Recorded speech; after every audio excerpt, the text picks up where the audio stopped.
Donc on est parti d'une situation où dans la sensation les choses étaient relativement idylliques. Et puis se met en route un mouvement qui renvoie aux conditions humaines et sociales d'évolution de ce quartier, où le quartier a tendance à se replier sur lui-même. Et on voit arriver des confrontations, on voit arriver des séparations à l'intérieur d'une tour entre voisins, alors que, semble-t-il, toutes les conditions étaient réunies pour que les familles coexistent harmonieusement ensemble.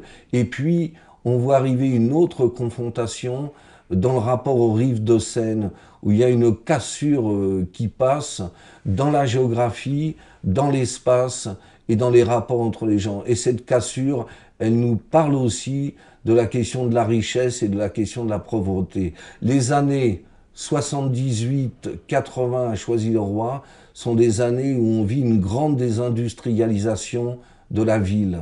Et il y a des conséquences immédiatement sur les gens qui habitent les quartiers les plus populaires, sur l'aggravation des conditions de vie, sur les difficultés nouvelles rencontrées. Et puis, il y a l'émergence d'une autre réalité, c'est l'origine des familles qui peuplent ces tours. Beaucoup de ces familles sont d'origine immigrée, alors que jusqu'aux années, on va le dire, 75, 76, même 77, et j'ai en tête les élections municipales de 77, rien de notable ne se manifeste de ce point de vue. On est, semble-t-il, dans le cadre, là aussi, d'une relative harmonie sociale.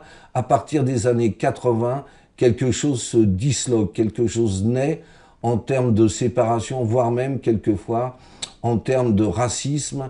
Et la question, elle est tournée sur la manière dont les jeunes, issus de ces familles, vivent leur quartier. Et là, très souvent, les situations deviennent conflictuelles.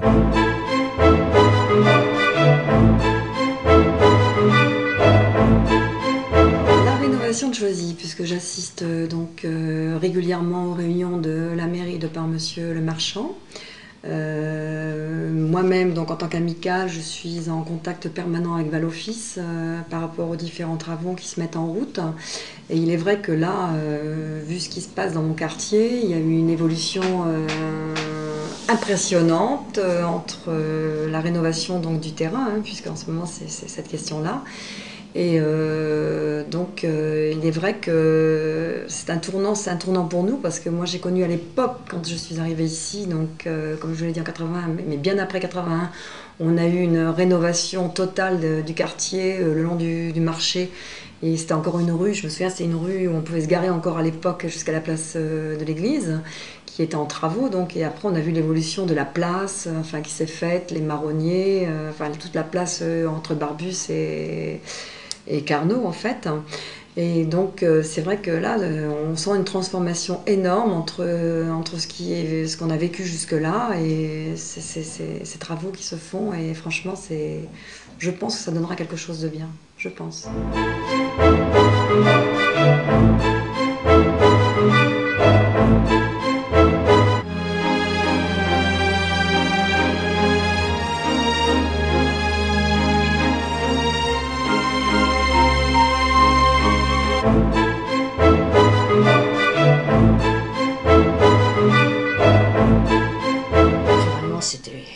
C'était autrement que maintenant, il n'y avait pas de voiture comme il y a maintenant. Donc, moi je vivais dans un grand pavillon avec une grande cour, mais on aimait bien jouer dans la rue. Avec tous les jeunes de la rue, bien sûr. Alors on jouait dans la rue, il n'y avait pratiquement pas de voiture qui passait, c'était formidable. Bon, qu'est-ce que je peux vous dire, la vie c'était... pas on n'avait pas tout ce qu'il y avait comme maintenant, bien sûr.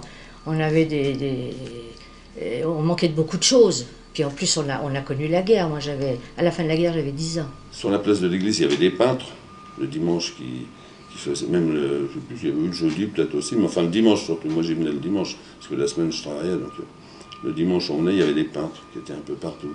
Ici, vous aviez, où il y a l'imprimerie Brossard, où il y a la papeterie Brossard, vous aviez la maison d'Amois, où ils faisaient la torréfaction du café. Par exemple, il y avait une machine à l'extérieur.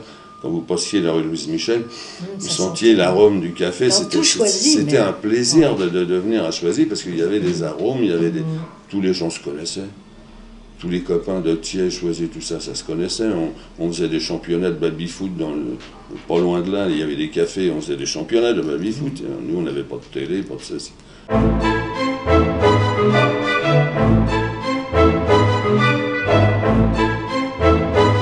Que quand tout ça, ça sera arrangé et fini, on aura une place de l'église avec au moins 4 ou 5 bancs, qu'on puisse au moins, quand on va chercher son journal, pour s'asseoir sur le banc. Autrement, il y a une petite place qui a été refaite, là, il y a des bancs, j'y vais souvent l'après-midi. La petite place qu'ils viennent de refaire à côté de l'église, là, cette petite place qui est là, qui va sur l'avenue, sur la rue Gustave Blanqui, cette petite place-là, elle vient d'être bien aménagée, c'est bien. Bon, les bancs, c'est des bancs en pierre. Alors évidemment, les bancs en pierre, il n'y a pas de dosseret. Pour nous les vieux, un dosseret c'est quand même mieux.